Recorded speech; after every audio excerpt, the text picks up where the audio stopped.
ketika mereka ikut-ikutan tetapi tetap mencoblos, bukan dalam artian golput, itu justru bagus.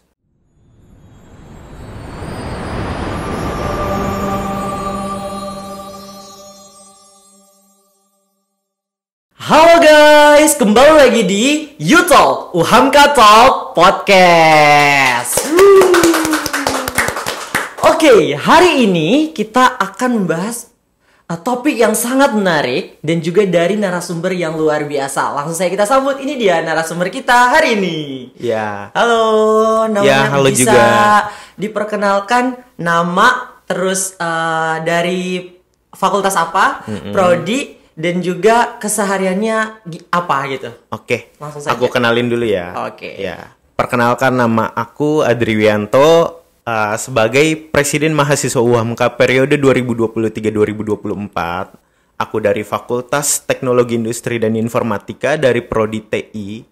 Dan untuk keseharian hari ini tentunya aktivitas di organisasi itu cukup lumayan padat dan juga akademik, di mana semester akhir ini lagi banyak-banyaknya, dan juga mungkin aktivitas di luarnya itu seperti di ruang lingkup keluarga aja sih, dan berperan aktif juga di lingkungan rumah, kayak gitu aja sih kalau untuk keseharian. Oke, berarti ini Kak Adri adalah Presiden Mahasiswa UHAMKA guys, periode 2023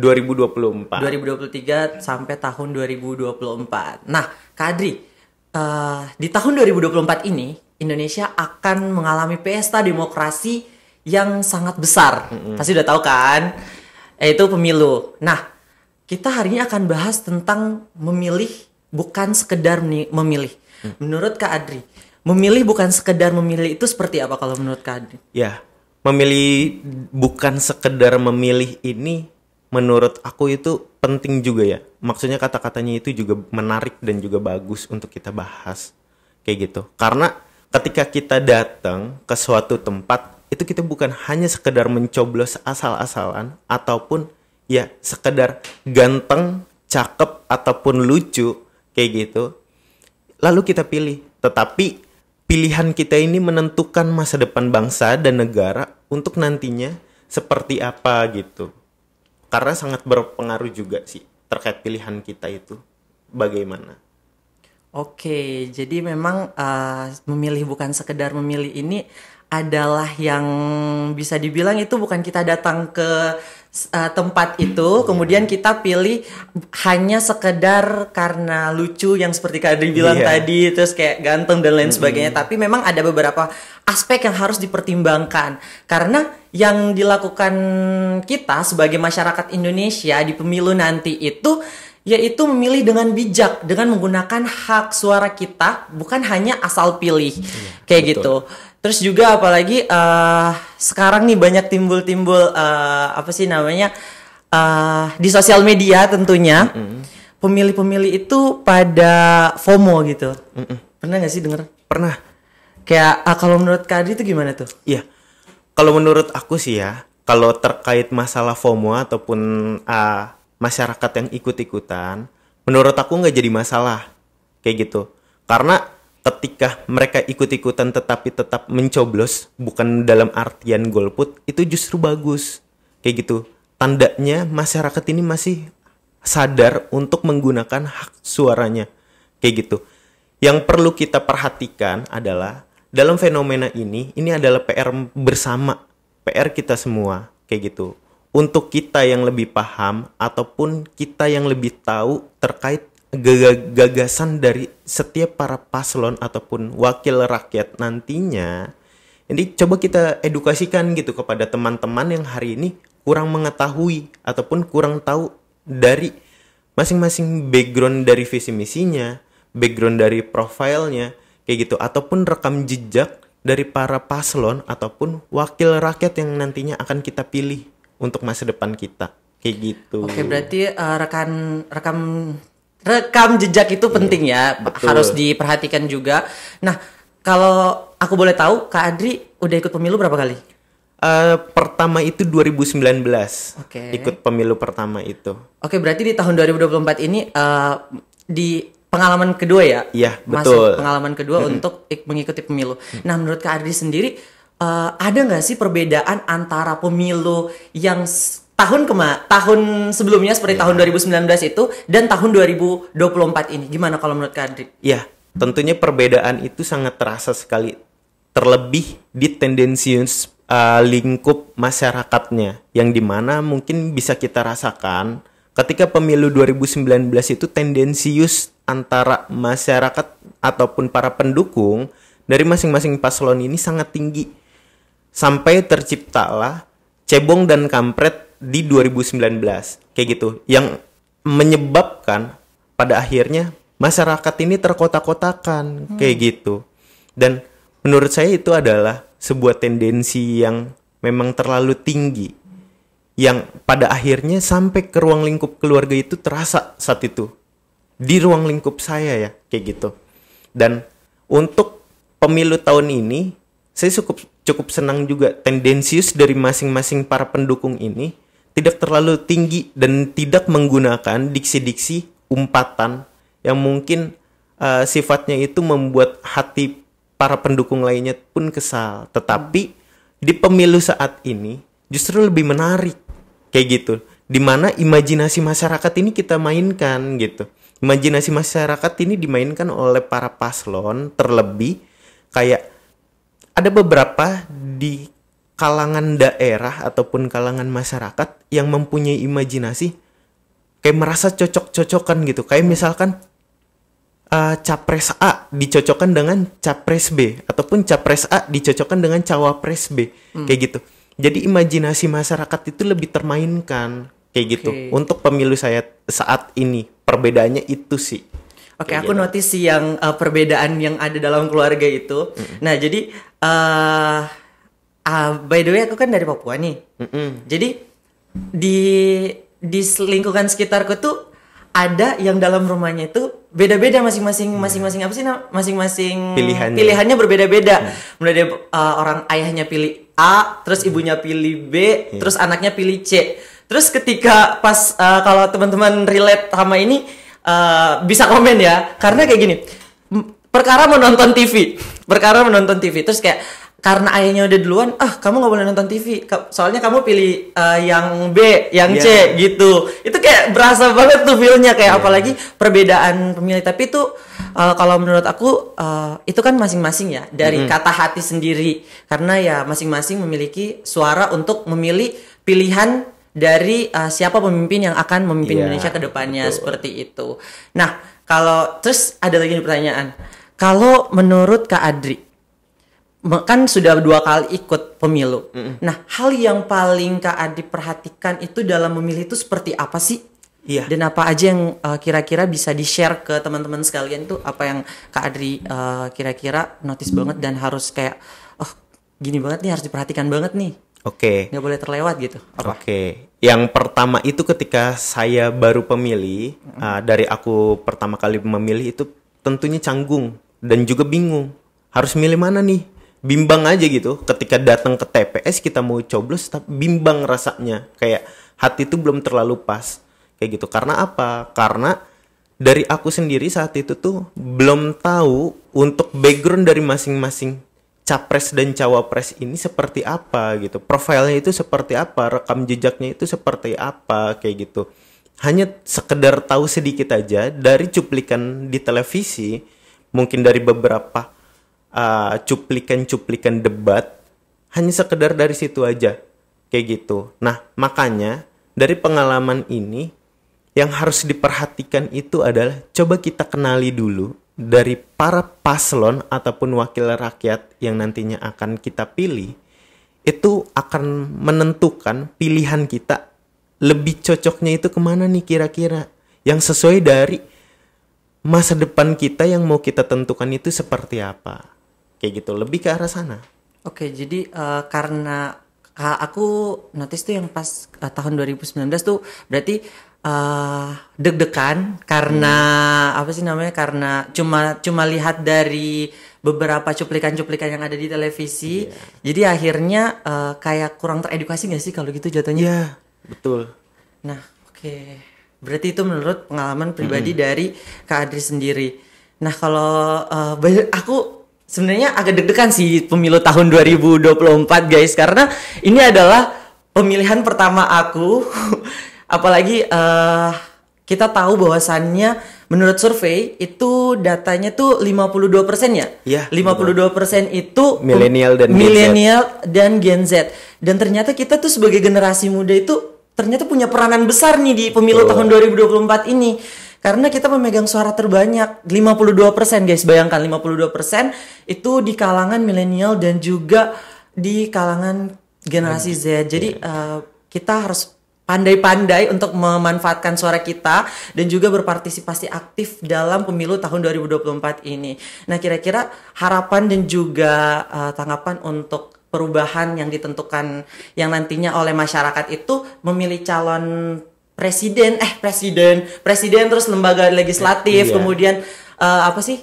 Lembaga legislatif, presiden, DPR, terus DPD. juga DPR, DPD itu untuk mewujudkan perubahan. Itu menurut Kak Adi tuh pemimpin seperti apa sih yang mau bawa perubahan itu? Oke, yang pertama yang perlu kita perhatikan sebelum kita menggunakan hak suara kita itu ada 3 kayak gitu. Yang pertama, coba kita kenali dulu profil dari masing-masing para calon pemimpin kita ini ataupun wakil rakyat kita ini kayak gitu. Kedua, kita harus cari tahu dulu visi misi apa yang kemungkinan akan digagas untuk 5 tahun ke depan yang akan dilakukan ataupun direalisasikan untuk negara kita ini. Dan ketiga, yang perlu kita ketahui itu adalah terkait experience atau dampak kebermanfaatan apa saja yang sudah dilakukan dari masing-masing para calon pemimpin ataupun calon rakyat kita ini. Kayak gitu. Dan untuk mencari tahu ini, tentunya di era digital saat ini gampang lah ya. Ketika kita sudah memiliki handphone, kita langsung searching Google, kita sudah bisa gitu melihat beberapa track record ataupun beberapa profil dan visi misi dari para paslon ini. Kayak gitu. Tentunya ada beberapa wadah ataupun situs yang mungkin bisa kita gunakan. Salah satunya adalah bijakmemilih.id. Kayak gitu. Di mana bijakmemilih.id ini adalah platform yang mungkin bisa membantu mengedukasikan kita untuk lebih tahu dan lebih kenal lagi kayak gitu. Agar ketika nanti kita menggunakan hak suara tidak salah memilih kayak gitu. Berarti yang aku notice tadi berarti ada mengetahui visi misi dan gagasan apa aja ketika nanti orang tersebut yang akan memimpin. Kemudian yang kedua itu kita harus tahu track recordnya. Ya itu yang aku notice juga. Terus juga kita harus belajar dari beberapa platform yang memang menyediakan wadah untuk kita belajar tentang politik ya Kak Adri.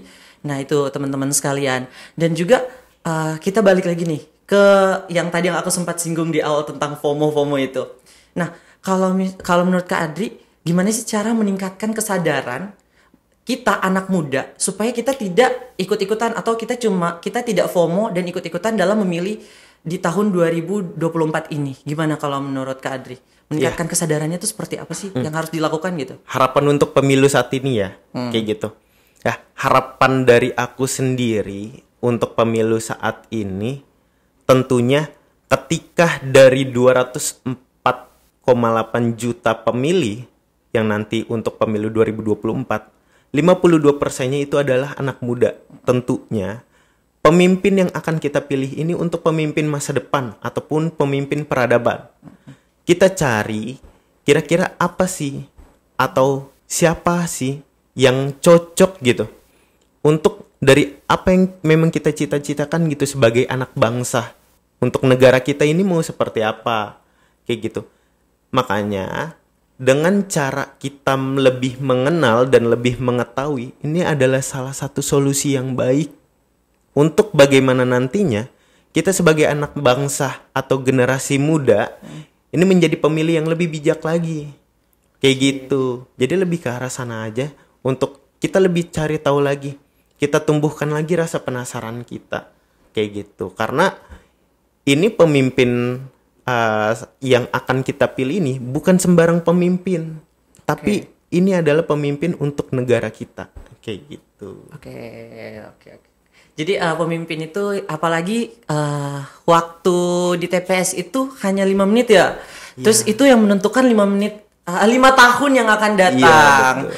Jadi benar-benar harus banget diperhatikan tuh, apalagi kita harus menumbuhkan rasa penasaran yang tadi seperti Kak Ardi bilang, menumbuhkan rasa penasaran dalam diri kita dan menggali informasi sedalam-dalamnya tentang calon-calon yang bakal menjadi pemimpin-pemimpin yang di masa yang akan datang. Nah, aku masih belum dapet sih nih tentang poin yang FOMO itu. Nah, kalau menurut Kak Adri, ini kan para anak muda sekarang nih pada FOMO nih.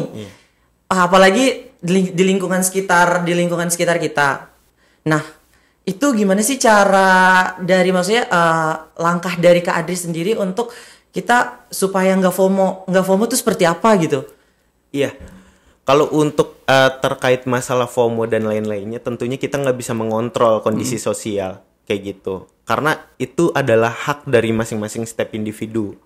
Kita hanya bisa berperan untuk memberikan edukasi kayak gitu, saling mengingatkan, saling memberitahukan kepada sesama pemilih yang nantinya akan memilih menggunakan hak suaranya. Itu sudah cukup kayak gitu. Menurut aku itu adalah langkah yang tepat untuk kita lakukan saat ini. Kayak gitu. Karena ketika kita sudah memberikan beberapa edukasi di media sosial ataupun juga di beberapa platform media sosial lainnya, itu juga adalah salah satu cara untuk membantu mengurangi FOMO ini juga. Kayak gitu. Makanya perbanyak edukasi kepada sesama yang nantinya akan meningkatkan sebuah kesadaran ya di ruang lingkup masyarakat untuk lebih aware lagi dari apa yang nanti kita akan pilih untuk pemimpin kita ini mau seperti apa. Kayak gitu. Karena pemimpin itu adalah cerminan dari bangsa. Kayak gitu loh. Oke, berarti yang aku tangkap dan aku notice berarti kita harus memberikan informasi terhadap sesama di lingkungan sekitar kita, terus saling mengedukasi. Dan juga kan sekarang kan banyak postingan-postingan ataupun banyak informasi-informasi yang beredar di sosial media. Jadi ya kalau menurut yang aku tangkap sebagai kita anak muda ya kita bisa men-share tentang informasi-informasi yang kita dapat di media sosial yang kita punya ya. Jadi teman-teman yang di luar sana, teman-teman kita pada tahu tuh. Jadi akhirnya nggak ikut-ikutan atau nggak FOMO untuk memilih, karena kan satu suara itu sangat menentukan ya untuk pemimpin bangsa ke depannya. Terus juga closing statement nih dari Kak Adi tentang pembahasan kita memilih bukan sekedar memilih. Oke, dipersilakan. Ya, dari pembahasan tadi itu udah sempat terucap bahwa 5 menit waktu proses dalam pemilihan itu menentukan 5 tahun yang akan datang. Maka untuk teman-teman semuanya ataupun masyarakat luas yang nantinya akan menggunakan hak suara, gunakanlah hak suara dengan bijak, pilihlah dengan hati dan juga rasa kecocokan untuk nantinya mereka jadi pemimpin kita. Kayak gitu.